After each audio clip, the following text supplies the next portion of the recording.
Saudara sekalian, kita tidak boleh memiliki sikap seperti burung unta yang kalau melihat sesuatu yang tidak enak, ia memasukkan kepalanya dalam tanah.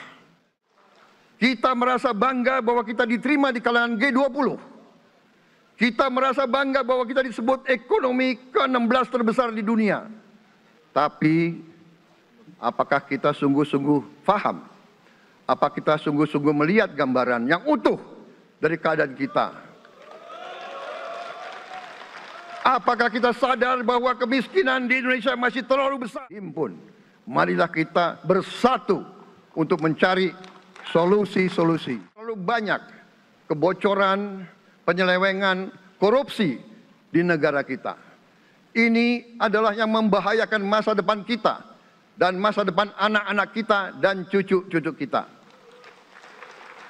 Kita harus berani mengakui terlalu banyak kebocoran-kebocoran dari anggaran kita, penyimpangan-penyimpangan, kolusi di antara para pejabat politik, pejabat pemerintah di semua tingkatan,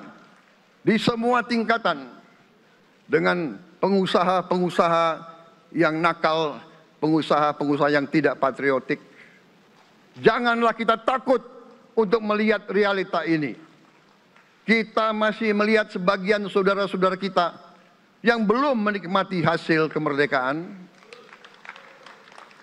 Terlalu banyak saudara-saudara kita yang berada di bawah garis kemiskinan. Terlalu banyak anak-anak kita yang berangkat sekolah tidak makan pagi.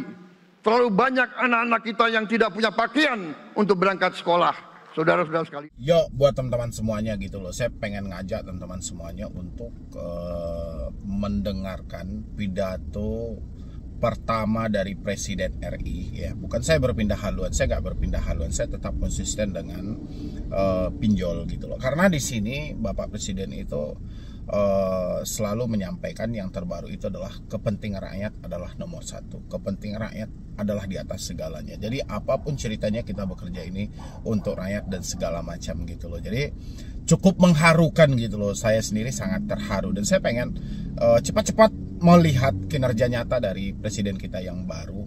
Benar nggak sih presiden ini benar-benar mementingkan kepentingan rakyat? Sementara rakyatnya, khusus dari video yang selalu saya sajikan selama kurang lebih 5-6 tahun ini, saya selalu membahas tentang pinjaman online. Ini adalah salah satu problem yang sangat luar biasa. Kalau menurut saya ini problem yang sangat luar biasa, yang mana di sini gitu loh, masyarakat benar-benar dirugikan, masyarakat benar-benar atas dasar ketidaktahuan, dan masyarakat tidak tahu lagi harus kepada siapa dia mengadu gitu loh. Mungkin rasanya sudah capek ya kan, mungkin dengan air mata sudah, dengan demo sudah, dengan ke OJK melapor sudah, sampai ke presiden sudah gitu loh.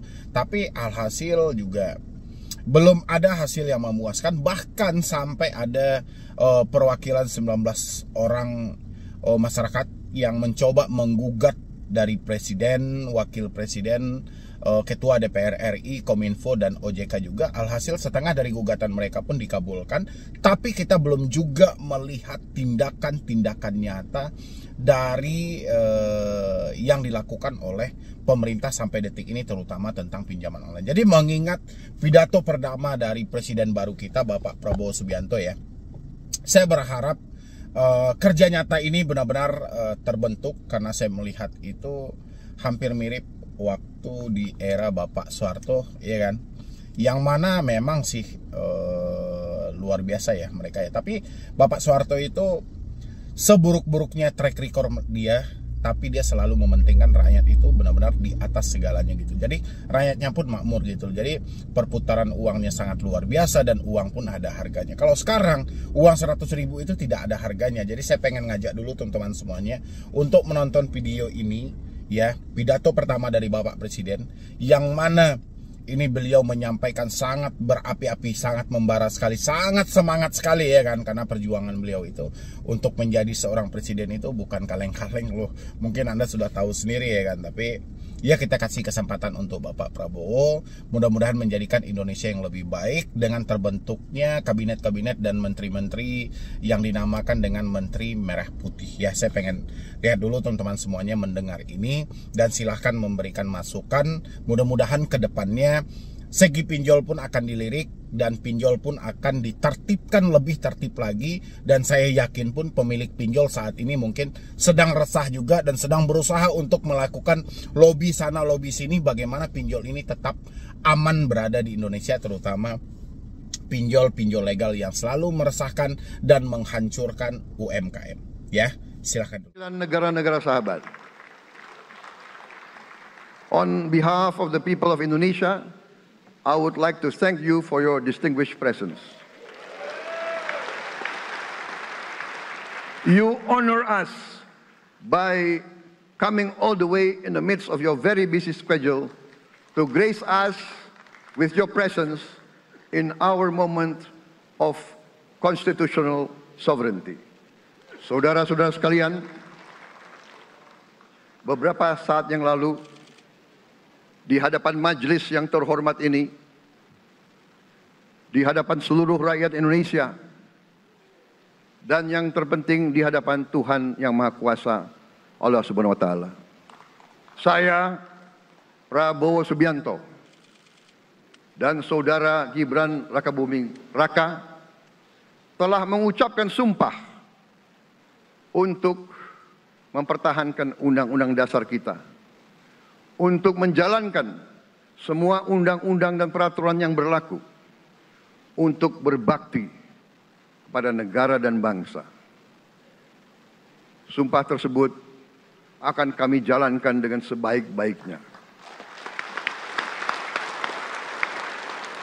dengan penuh rasa tanggung jawab dan dengan semua kekuatan yang ada pada jiwa dan raga kami. Kami akan menjalankan kepemimpinan pemerintah Republik Indonesia, kepemimpinan negara dan bangsa Indonesia dengan tulus, dengan mengutamakan kepentingan seluruh rakyat Indonesia, termasuk mereka-mereka yang tidak memilih kami. Kami akan mengutamakan kepentingan bangsa Indonesia, kepentingan rakyat Indonesia di atas segala kepentingan, di atas segala golongan, apalagi kepentingan pribadi kami.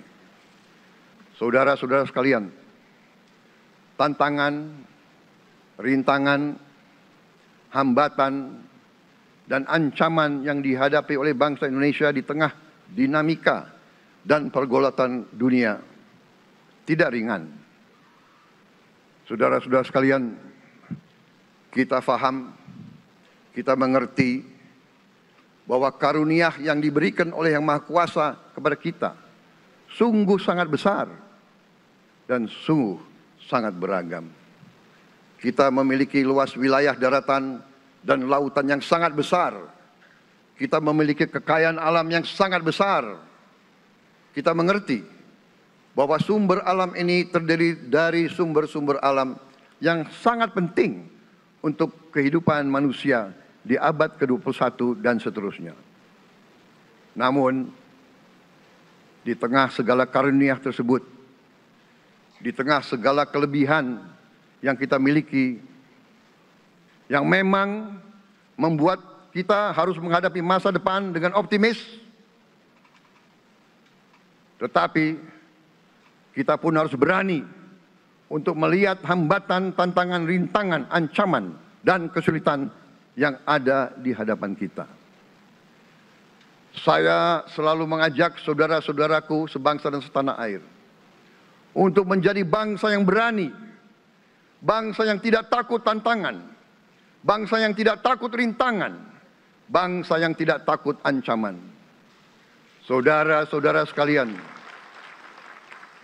sesungguhnya sejarah kita adalah sejarah dengan penuh kepahlawanan, penuh pengorbanan, penuh keberanian. Tidak hanya pemimpin-pemimpin, tapi keberanian rakyat kita menghadapi segala tantangan, bahkan invasi-invasi dari bangsa lain. Saudara-saudara sekalian, kita faham dan kita mengerti bahwa kemerdekaan kita bukan hadiah. Kemerdekaan kita dapat dengan pengorbanan yang sangat besar. Saudara-saudara sekalian, dan kita harus faham dan ingat selalu pengorbanan yang paling besar adalah pengorbanan dari rakyat kita yang paling miskin, wong cilik yang berjuang, yang memberi makan kepada pejuang-pejuang. Janganlah kita lupa, waktu kita perang kemerdekaan, kita tidak punya anggaran, kita tidak punya APBN, pasukan kita tidak digaji. Siapa yang memberi makan kepada kita? Yang beri makan adalah para petani di desa-desa. Yang beri makan adalah para nelayan. Yang beri makan adalah para pekerja. Terus-menerus mereka yang mendirikan Republik Indonesia. Sekarang saya mengajak saudara-saudara, terutama unsur pimpinan dari semua kalangan, dari kalangan cendekiawan, dari kalangan ulama, dari kalangan pengusaha, dari kalangan pemimpin politik, dari kalangan pemuda dan mahasiswa. Mari kita berani menghadapi tantangan-tantangan tersebut. Saudara-saudara sekalian, tantangan yang besar yang kita hadapi ada yang berasal dari luar kita. Tapi harus kita akui, harus kita berani mengakui, banyak tantangan, banyak kesulitan, banyak rintangan yang berasal dari diri kita sendiri. Ada tantangan-tantangan, kesulitan-kesulitan yang terjadi karena kita kurang waspada. Karena kadang-kadang kita tidak handal dan tidak piawai dalam mengurus kekayaan kita sendiri.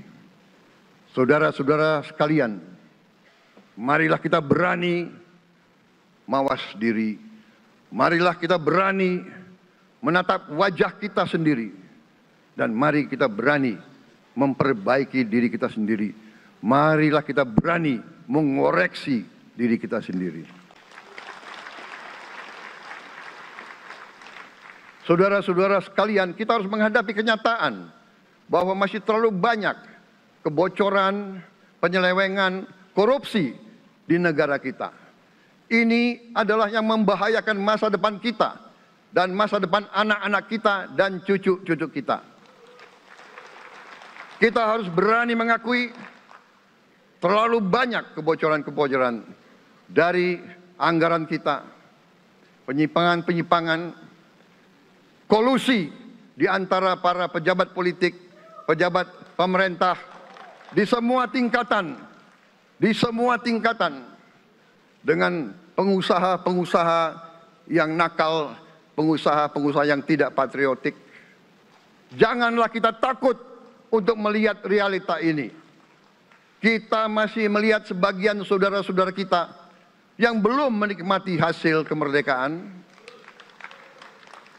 Terlalu banyak saudara-saudara kita yang berada di bawah garis kemiskinan.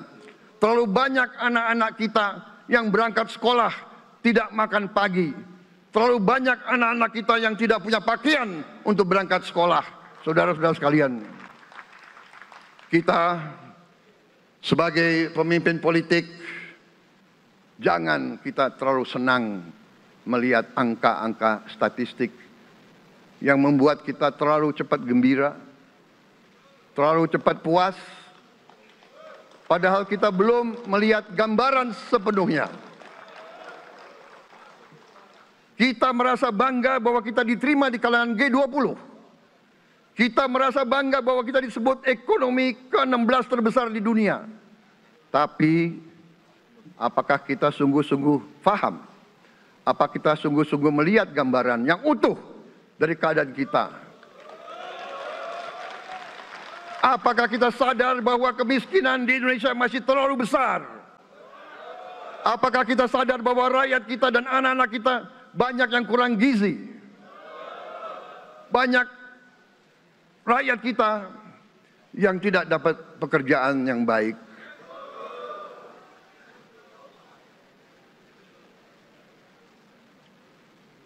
Banyak sekolah-sekolah kita yang tidak terurus. Saudara-saudara sekalian, kita harus berani melihat ini semua dan kita harus berani menyelesaikan masalah ini semua.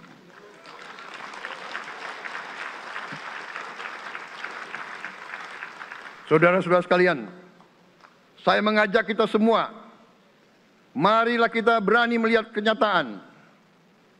Kita boleh bangga dengan prestasi kita, tapi marilah kita jangan tertegun, jangan terlalu cepat puas, jangan terlalu cepat gembira dengan menutup mata dan hati kita terhadap tantangan-tantangan dan penderitaan saudara-saudara kita. Saudara-saudara sekalian, kita tidak boleh memiliki sikap seperti burung unta yang kalau melihat sesuatu yang tidak enak, ia memasukkan kepalanya dalam tanah.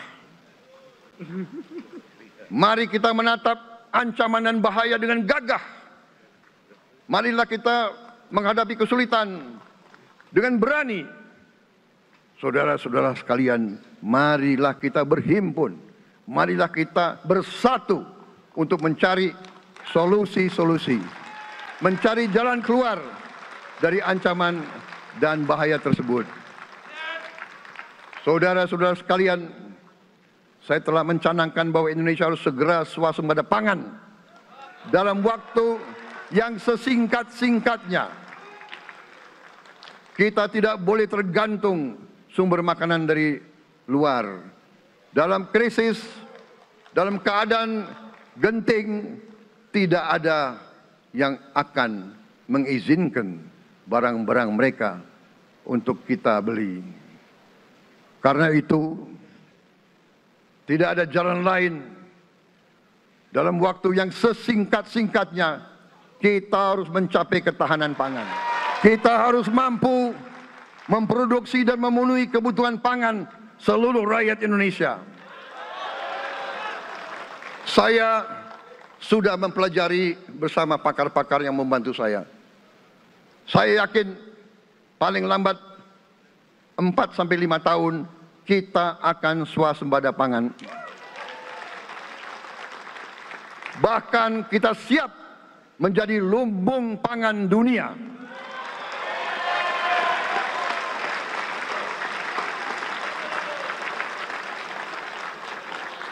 Saudara-saudara sekalian,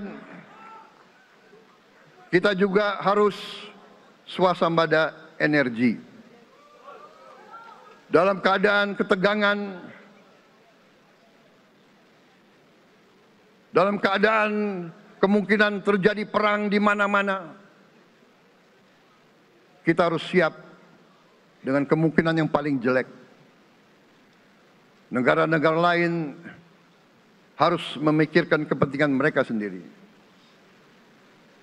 Kalau terjadi hal yang tidak kita inginkan, sulit akan kita dapat sumber energi dari negara lain. Karena itu, kita harus swasembada energi dan kita mampu untuk swasembada energi. Kita diberi karunia oleh Tuhan Maha Besar tanaman-tanaman yang membuat kita bisa tidak tergantung bangsa lain. Tanaman-tanaman seperti kelapa sawit bisa menghasilkan solar dan bensin. Kita juga punya tanaman-tanaman lain seperti singkong, tebu, sagu, jagung, dan lain-lain. Kita juga punya energi bawah tanah, geotermal yang cukup. Kita punya batu bara yang sangat banyak. Kita punya energi dari air yang sangat besar. Saudara-saudara sekalian, pemerintah yang saya pimpin nanti akan fokus untuk mencapai swasembada energi. Kita juga harus mengelola air kita dengan baik.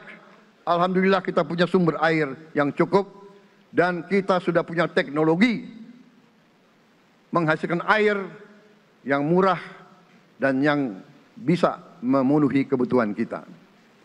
Saudara-saudara sekalian, juga semua subsidi, bantuan kepada rakyat kita yang masih dalam keadaan susah, harus kita yakin subsidi-subsidi itu sampai kepada mereka yang butuhkan. Kita harus berani meneliti, dan kalau perlu kita robah subsidi itu harus kepada langsung keluarga-keluarga yang membutuhkan itu. Dengan teknologi digital kita akan mampu sampai subsidi itu sampai ke setiap keluarga yang membutuhkan. Tidak boleh aliran-aliran bantuan itu tidak sampai ke mereka yang butuh itu. Saudara-saudara, anak-anak kita semua harus bisa makan bergizi minimal 1 kali sehari. Dan itu akan kita lakukan, dan itu bisa kita lakukan, saudara-saudara sekalian. Selain itu, menjamin melindungi mereka yang paling lemah untuk mencapai kesejahteraan sejati, kemakmuran yang sebenarnya, kita harus melakukan hilirisasi kepada semua komoditas yang kita miliki. Nilai tambah dari semua komoditas itu harus menambah kekuatan ekonomi kita sehingga rakyat kita bisa mencapai tingkat hidup yang sejahtera. Seluruh komoditas kita harus bisa dinikmati oleh seluruh rakyat Indonesia.